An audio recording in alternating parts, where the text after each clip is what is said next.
আসসালামু আলাইকুম বন্ধুরা। তো এখন বাজছে তোমার 8:30। তো আমরা এইমাত্র ডিউটি থেকে আসলাম।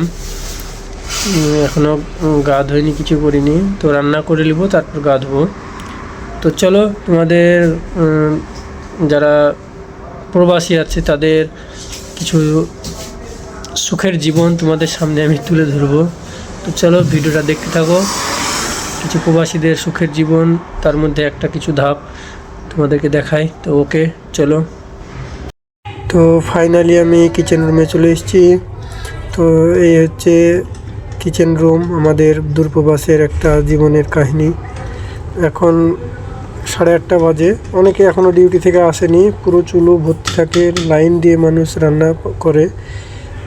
তো ভিডিওটা যদি কষ্টদায়ক হয়ে থাকে তো শেয়ার করো, আর যারা বাড়িতে বসে ফুটানি মারে তাদেরকে দেখার জন্য সুযোগ করে দিও। তো ভিডিওটা সবাই শেয়ার করো, যাতে যারা দেশে বাবার খাই, বাবার পড়ে 420 মেরে বেড়ায়। তো ভিডিওটা লাইক কমেন্ট শেয়ার করো।